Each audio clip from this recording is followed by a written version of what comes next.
Hi guys, welcome back to the channel. If you are new here, well, I'm Toy and this is the life. So I have a story time for you guys. Two reasons why I'm telling this story time. One is because I need to get it off my chest for my own mental health. And for two, because I know there's someone out here watching that could benefit from this story. I know there's someone out here that could relate to this story. I usually have a full out introduction, but I know that I probably only have approximately 10 minutes to tell this story, and I'm going to have to sum it up before the baby gets antsy. It started approximately 3 weeks ago. My daughter, for those who don't know, she is 16 years old. And so she told me about 3 weeks ago, like, I want to say I asked her to clean her room at 9 p.m. at approximately maybe like, I want to say 12-ish. She came in my room and said I was unable to clean my room. And so I said, well, why is that? And she said, because something weird or strange happened to my body and I felt really like unstable and shaky. And she was like, so I just sat down for a long time, and before I knew it, it was time to go to bed. So I didn't clean. Now, being a parent of three, especially when me having multiple girls, one thing you learn about having multiple girls is that they are very dramatic. Dramatic. So I, as a parent, for my own sanity, I never take, like, I've always been a very calm parent. I'm not one to easily be I want to say scared or startled. I have seen it all. So I am typically the type of parent where it's like, you say you fell down the stairs and I'm like, okay, let's go get a Band-Aid, put some alcohol on it, let me kiss it, and let's move on. So when she told me this, I didn't take it very seriously. Like, I didn't take it as an emergency. I kind of took it as, a part of me was like, is she even telling the truth? Because it's amazing, you were fine all day long, but now I asked you to clean, you're not feeling good. So long story short, I shrugged it off. So maybe about 2 days later, she came in my room. If you guys hear Mama, that's my son. He's on the baby monitor calling my name. So about 2 days later, she came in my room at maybe about 2 a.m. and she said the same thing. At this point, I'm taking seriously what she said, but I'm just not the parent to overreact. So I was like, maybe you're dehydrated. I was like, maybe because she said it also was giving her some dizziness. So after the second time, I started making sure that she was having a good like water intake. And also I started monitoring what she was eating, because I was also thinking maybe it was a sugar level type thing. But still wasn't enough for me to take her like to a doctor or anything. So then maybe like 2 days later, we went to a Safeway. No, I'm sorry. We went to Walmart. And while we're shopping, she says, Mommy, something doesn't feel right. And she's like panicky. And then her body starts to shake. This is the first time I'm seeing it firsthand myself. So how it started is her hands started to shake first. And her hands was doing like this. Initially, I had tried to stop her hands from shaking, but in the process of holding her hand, my body like started to shake. That's how much she was shaking. Then her whole body started to shake. It kind of looked as if she was like freezing. Like, you know how a person would shiver when they're really, really cold, but it was not cold. And then she said her body just felt unstable. So at this point, I'm getting a little worried, right? So I call her her primary care physician, which is Children's Clinic, to try to schedule the soonest a possible appointment they had. But in the midst of talking to the on-call nurse about the situation, she suggests we go to the emergency room. So we went to the emergency room and we stayed there approximately. Now we're at Children's National Hospital.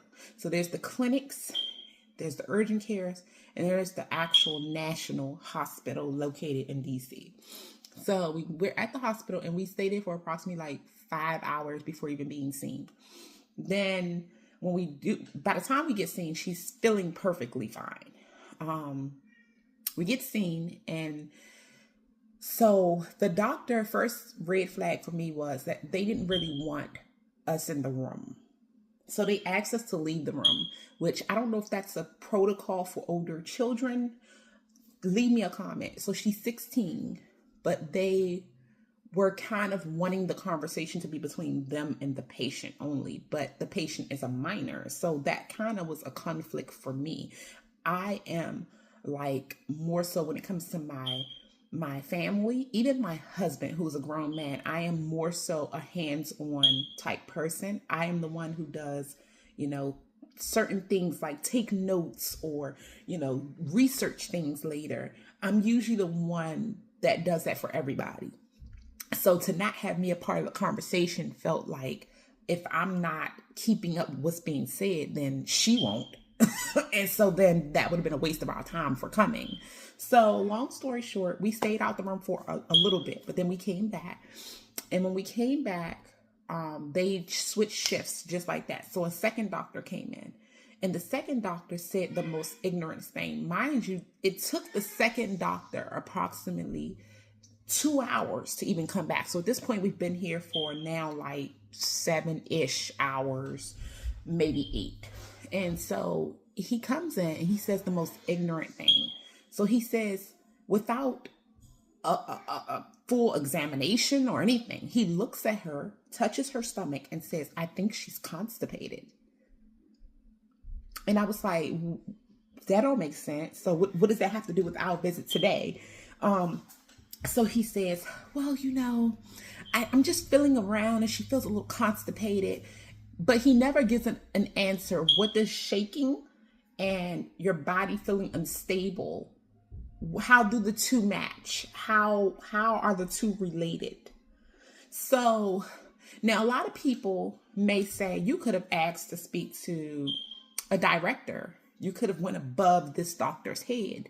You could have said, "Hey, I'm not signing the discharge papers," but those people are not in the position of me being in a hospital for almost 8 hours with not only my 16-year-old, but my toddler, my 9-year-old who have not eaten. Because mind you, we come in from Walmart straight to the emergency room. So they're hungry, they're agitable. Like my toddler is just turned a toddler. He's not even 1.5 yet. Also too, I think I've shared this with you guys in the past. I have OCD. So being in a physical place where there are sick kids, where everything is probably germ infested, I'm freaking out, but of course I have to stay strong for the sake of, everyone else. So with that being said, I did not fight against that doctor. I literally registered in my head, they don't care. If you're talking about constipation, then you just want to get her out, basically. This doesn't seem like an emergency to you. So I already put in my brain, what I'm going to do is go home and try to try to schedule with her primary. Her primary will be more of a one-on-one conversation, and I feel like her primary would put more concern and care and effort into seeing what is wrong here. And then two, at this point, Jayla was perfectly fine. So I felt like maybe it isn't an emergency at this moment. You go to the ER for emergencies. That's it, emergency purposes. So we left. I called her clinic and they decided to see her 2 days from the date that I called. So that's fine. 2 days, we can work with that. So I presumed to go back to work. Many of you know I'm a home health aide for my mom. So we're at my mom's house. Everything's going well. We're all talking, but then Jayla seems a little, there's a facial expression she's giving, and it's kind of like nauseated, or I can't express it, but something's wrong. So I say, "Are you okay?" She says, "Well, I think I just need to lie down or sit down." So she lies down on my mom's couch. Out of nowhere, instantly, she starts seizing. Her whole body is shaking. She's uncontrollable. She's not verbalizing. She's not responding to me. Her eyes are closed. When I open them, I'm just seeing the white of the eye. I'm not seeing I think this is called the pupil of the eye. It is freaking me out. I call my husband. He says, I'm on my way. I'm on my way. But then I thought about it. I'm like, what he going to do when he get here? So I called 911. And it's getting progressively worse as I'm on the phone with 911. They come and get her. The EMTs and stuff are saying that she is definitely having a seizure, but it seems like it is a non-epileptic seizure because she seems to be breathing fine. We get to the emergency room. Once again, it's still Children's National, Children's National Hospital. Because typically, if you're in DC, that's the main place, EMT or, they're going to take you to that hospital if you're a kid. So we get there and we stay for a long time in the I want to call it the main area where sick kids, like where you would register to come in. And I'm kind of awed by that because I'm like, with all that was going on, why don't they just instantly take her to a room? But with that being said, she starts seizing again while we're in the waiting room. They do take her to a room. They completely diagnose what she's having is seizures. But what type of seizures is unsure to them. There are 3 main categories for seizures. One is epilepsy seizures or epileptic seizures, however you like to pronounce it. Another one is non-epileptic seizures, and that's like a ballpark. So those are called functional seizures. The 2 functional seizures would be a physical, if I'm saying that correct, functional seizure, or a psychological functional seizure. I'm not going to go deep into the different types there are, but that is they're now trying to evaluate that. So they say they're going to keep her and admit her. But I can't stay with the baby. My baby still does nurse. So they said that for sure dad can stay. So my husband stays with her. She stays approximately 3.5 days. I am in the situation, but I'm not physically there. Every day you stay in Children's National Hospital, you pay for parking. So by him picking us up, dropping us off, every time he exited the parking lot, he would pay more money. So we try to avoid leaving and coming back as often. So long story short, my husband was really good about calling me to let me know what the doctors were saying, things like that. I know nothing about seizures. So I used this time when I was home to do a lot of research about seizures, Googling. They did give me some paperwork. And also too, while we're having this situation, my insurance, I get a call from Children's, my insurance has expired.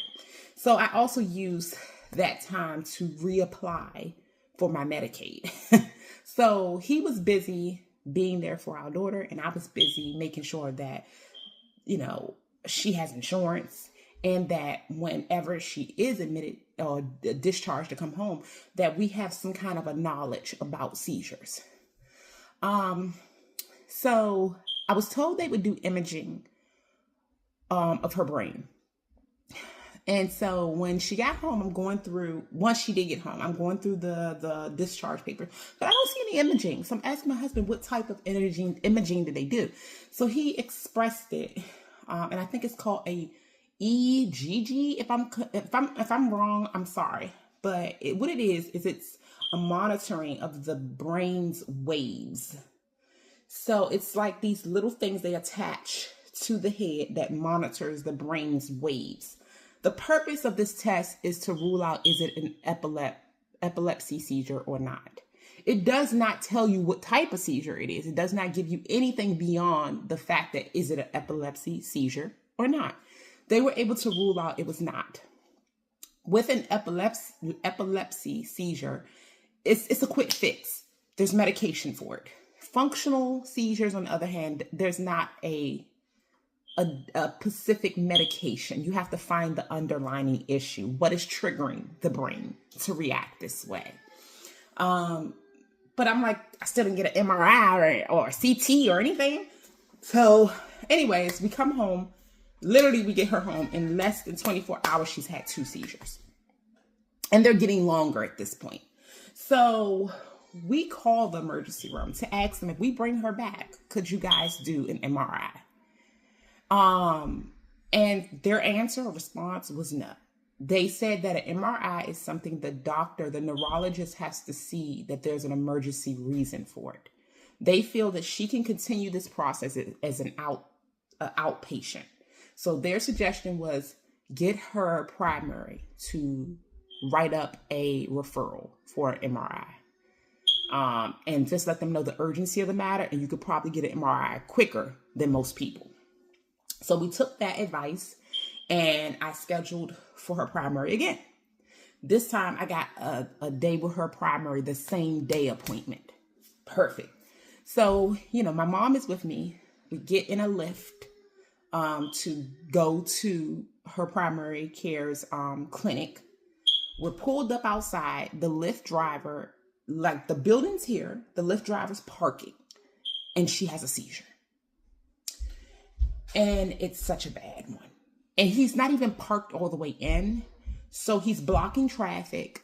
The way she's laid, I need to put her in a way that she can be safe. So the seizure lasts for approximately 10 minutes. But the problem is the aftermath. So after the seizure's over, she is unresponsive. She's not replying. She's not talking. And two, her tongue is fat. I was even nervous she was going to swallow her tongue. I can't get her to move. She's just not replying to me. So I have to, and I have a baby strapped onto me. I have to physically pick her up. And my mom, under her conditions, who my mom does not have good mobility, has to try with her walker to go inside of the children's clinic that is on the 2nd floor and ask them to bring us a wheelchair, which they did not bring us a wheelchair. They gave my mom a wheelchair. So she's struggling with her walker and a wheelchair, and my 9-year-olds try to help her. And I have to pick up Jayla and put her in this wheelchair with a baby attached to me. And thankfully, there was a nice Samaritan who came out her car, a lady. She came out her car and she said she would help me, and she did. But the thing is, this lady who helped me, when I say she was such a nice Samaritan, this specific lady had a broken leg and she's helping me. So I got a baby, she got a broken leg, and we're trying to pick up this almost 200-pound child. My daughter is approximately 180 pounds. That was a lot. So we get upstairs and she's still not responsive. She's literally hanging off of the wheelchair like this and not talking, not responding. You can literally pinch her arm and she's not budging.